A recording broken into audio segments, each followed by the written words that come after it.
Guys, katatapos ko lang mag-work. So, nakalimutan kong idagdag sa aking video kanina kasi ginawa ko yung video ko bago ako pumasok. Nakalimutan kong idagdag kung gaano ako nagtitipid. Halimbawa, kaninang umaga meron akong appointment sa hospital. So, ang hospital ko kasi ay nasa ibang city dahil kailangan na akong nandun sa mas malaki hospital. So, pag nagta-taxi ako, it will cost me 35 euros from Ontinyent going to Chattiga Hospital. Pero, pag mag-train ako, ang train from Ontinyent to Chattiga, it cost me only 3.80 euros. Kaya lang, almost 1 hour yung travel at naglalakad ako ng 20 minutes going to the train station. But, I don't have problem walking. I don't have problem walking. Tapos, pagdating ko sa train station ng Chattiga, ako ay, what do you call this one? Magbabas ng mga 15 minutes, I think. And that only cost me 1 euro. So, imagine, less than 10 euros lang ang aking ibinayad. So, kaya yun yung sinasabi ko sa inyo. Tipid is real. Hello everyone! Sa vlog na ito ay ibabahagi ko sa inyo kung paano ko naabot ang aking 700k pesos na ipon sa loob ng 2 taon bilang isang OFW. Ipapakita ko po sa inyo ang mga practical na tips, financial strategies, at mga hakbang na ginawa ko para makamit ang goal ko na ito. Kasama na rito ang tamang mga budget, mga side hustles, at kung paano ko napaglabanan ang mga pagsubok sa buhay bilang isang overseas worker o OFW. Ika nga, kung ikaw ay OFW o nagnanais mag-ipon para sa future, siguradong makikinabang ka sa mga kwento at tips na ito. Kaya, huwag kalimutang mag-subscribe. Po, ang tagal ko tong inisip kong isi-share ko ba, ayokong sabihing magyabang, pero ang akin pong layunin ay para ma-inspire ko po ang ilan sa mga kababayan natin. Nagsimula po ito, actually naalala ko, meron akong live way back 2021. Sabi ko, paano ako, kasi sabi ko, gusto ko magkaroon ng 1 million pesos. That was way back 2021. Tapos sabi ko, paano ako makakaipon ng 1 million kung part-time job lang po ako noon? Itong goal ko na to po ay naging priority ko right after nung na-diagnose ako ng breast cancer. As in, paglabas ko sa hospital, nung sinabihan ako ng surgeon na meron akong breast cancer. Yung sabi ko, 'di ba, ko na yon, panoorin niyo po ang video ko na yon na sabi ko para talagang tumigil ang mundo. Tapos sabi ko sa dasal ko habang naglalakad ako, sabi ko, Lord, kung mamamatay ako, yun kasi yung nasa isip ko dati, pag may cancer ka, mamamatay ka na. Masabi ko, Lord, kung mamamatay ako, bigyan mo ako ng 2 years. Kasi meron pa po akong housing loan sa Philippines at meron akong balance. 700k ang kulang po ng aking housing loan. Kaya po, ito po ang aking sinet na malinaw na goal sa aking vision board. 700k in 2 years. Kasi yun yung dasal ko. Sabi ko, Lord, kung mabubuhay pa po ako, bigyan mo ako ng 2 taon para bayaran ko yung aking bahay. At syempre makapag-ipon ako para kay mama ko. Yun po talaga. Ito yung isa sa dahilan kung bakit mas nag-push ako na mag-focus sa pag-target ko ng 2 years na nalaman ko po na ako ay na-diagnose as breast cancer February po. Tas first week of March na po tayo. So, masaya po akong ibabahagi sa inyo. Ayokong mayabang, pero gusto kong ibahagi ito para maging inspiration po sa mga kababayan natin na OFW po. Or kahit nung nasa Philippines ako, medyo masasabi ko na magaling ako mag-handle ng finances ko. Wow, talaga ba? Pero anyway, so number one tip na ginawa ko po ay mag-set ng malinaw na goal. Sinulat ko po, actually hindi po 700k ang target ko, 1 million. Pero ang sabi ko ay, Lord, bigyan mo lang ako ng lakas ng katawan para makapagtrabaho at makapag-ipon para mabayaran ko po ng buo ang aking bahay. And this year is my target because that was 2023, 2024, 2025. 2 years na po. So, na-hit na po ni Catherine ang aking objectives. So, ayun po. Unang-una, i-define ang iyong target. Para talagang, alam mo yon, nakafocus ka doon. So, halimbawa, katulad ko, ang target ko is ma-fully paid ko yung balance ng aking housing loan sa loob ng 2 taon. Mahalaga na may malinaw na layunin at upang makapag-focus at magsimula sa tamang direksyon. So, sa tingin ko po, yun ang pinakaunang-una. Nakalagay yan sa 5 notebook ko po. Paulit-ulit yan. Pero, ayan. Tapos, i-breakdown mo yung goal mo. Halimbawa, ako, nag-target ako ng 2 years. So, talagang inano ko nun, breakdown ko magkano kada buwan. At automatic yan, direct to my Pag-ibig account ang payment. Para talagang tapos, tingnan mo din kung magiging realistic ba yung yung ipon mo. Kasi halimbawa ako, nag-decide ako na 80% ng salary ko mapupunta na po sa bahay. Hindi na ako ang dami ko nang inalis sa bagay, hindi rin naman kasi ako maluho. Hilamos nga lang ako eh. So, hilamos nga lang ako, hindi ako nag-makeup. Kumbaga, at least yun, pang ano pa rin yun. Tapos, gumawa ka ng budget, tapos i-monitor mo ang bawat gastos mo. So, halimbawa ako, ano yung bayad sa flat, yung renta ko, mga gamot, kasi automatic yan. Every month, meron akong mga iniinom na gamot. Tapos, yung pagkain ko. Tapos, yun yung 20% sa sahod ko. Yung 80%, direct na yan sa pambayad sa bahay ko. At yung konting allowance na binibigay ko para sa mama ko. Kaya, tawag dito, kailangan mong alamin kung ano yung, alamin kung magkano ang iyong kita at yung gagastusin sa bawat buwan. I-prioritize mo syempre yung mga necessities. Katulad ng sinabi ko sa bahay, pagkain, tapos yung mga utilities at etc.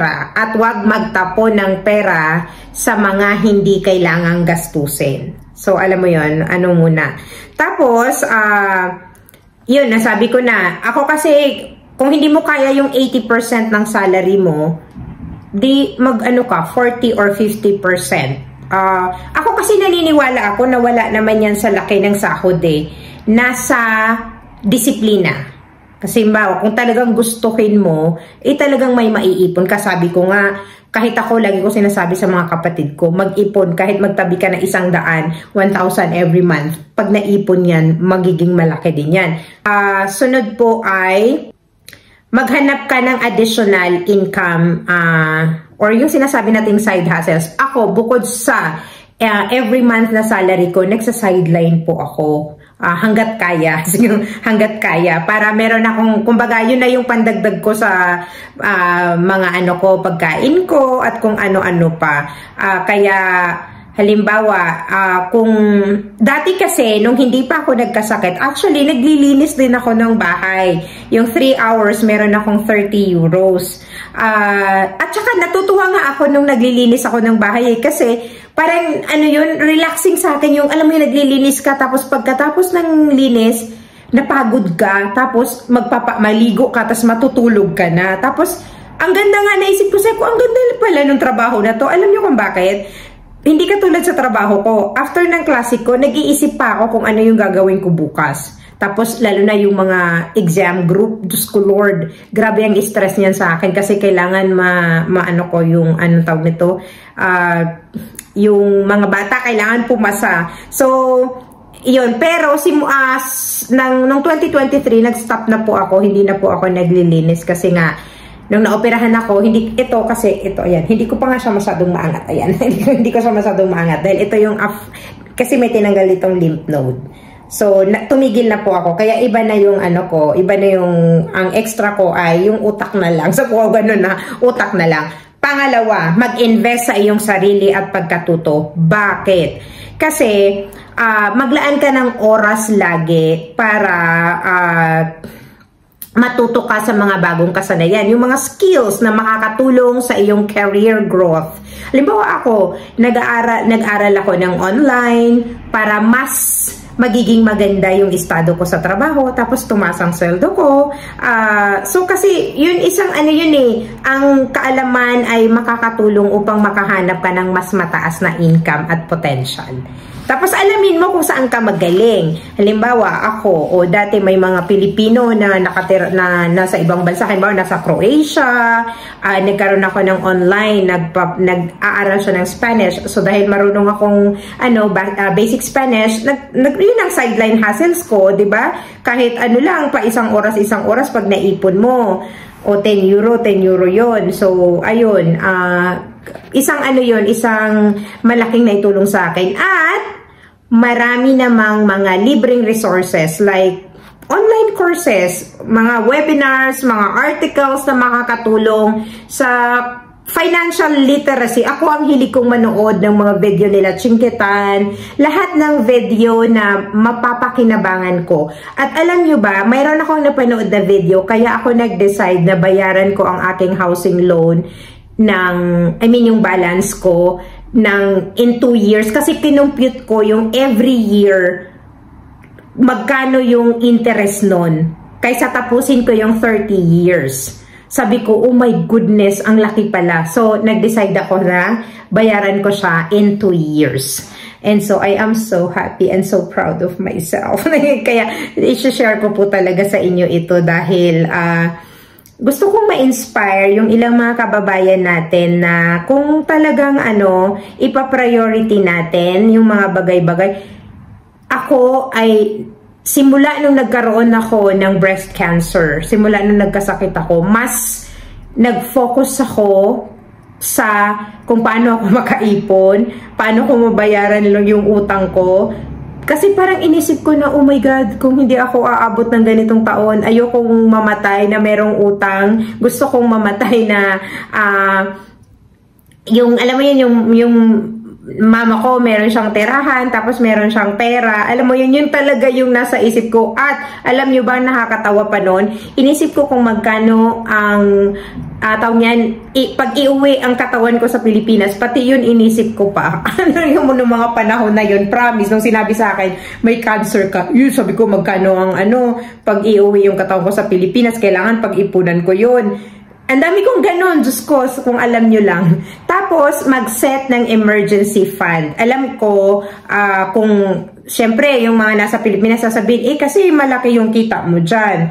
Alam ko yun, na malaki ang pinagkaiba ng sahod natin. Pero tandaan, kami na nasa ibang bansa, ay euro din po ang aming kinakain at euro din po ang binabayad namin dito.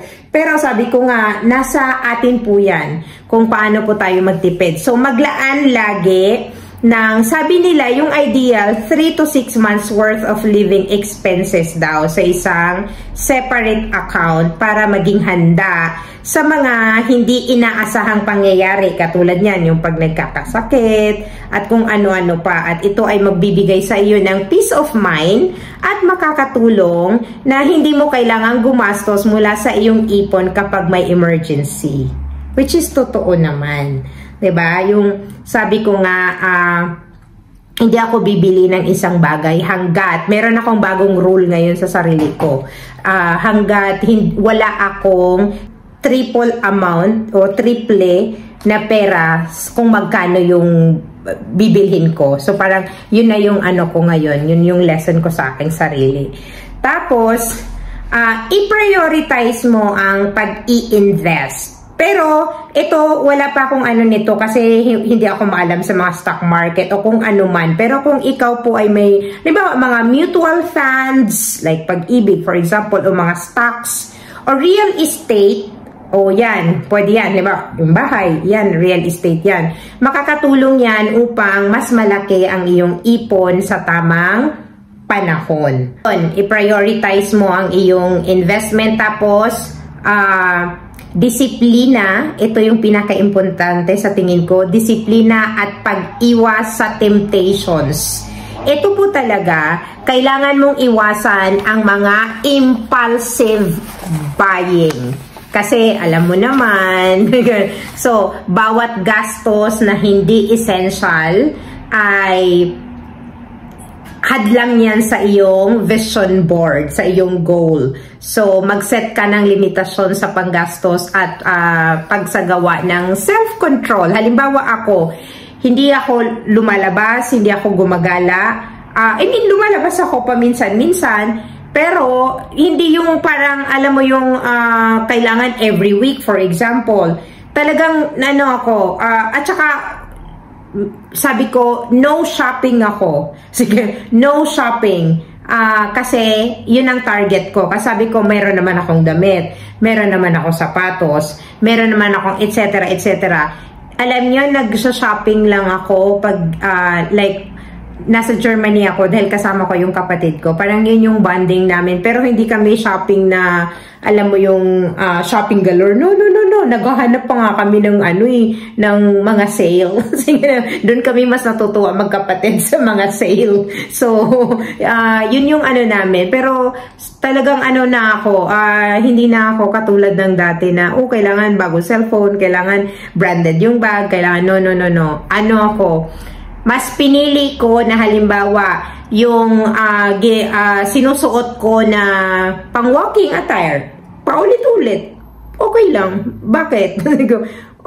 Yung mga damit ko nung 3 taon, 2 taon, o 5 taon, okay naman. Mix and match. Sabi ko nga, meron akong sa sarili ko na parang poor now, enjoy later. Parang yun yung naging ko sa mindset ko. Sige, mindset ko. Tapos, gumawa ka siguro ng financial calendar. Mag-set ka ng milestone kung kailan mo nais mata mo ang iyong mga goals. Katulad ko, diba, sabi ko sa inyo, 2 years. Talagang sinet ko yung ko. Tapos, maaari, every quarterly, for example, i-review mo yung gastos mo. Ako kasi, automatic yan. Every month, sabi ko, ito lang yung bayad, ito lang yung panggastos ko sa pagkain, tas yung mga gamot, etc. Naka-breakdown na lahat sa akin. Hindi ako lumalampas sa, tas pag may extra, so, dun lang yun. Hindi ko siya ginagalaw. Kasi, parang naging naging habit ko kasi sa totoo lang po 2023 ng August ako inoperahan. Naka-sick leave ako. Dapat 6 months talaga yung leave ko dahil 'di ba nga as a cancer patient. Pero na-observe ko, yung first month ko as a sick leave, 100% yung natanggap kong salary. Pero yung mga the next month, hindi na po siya 100%.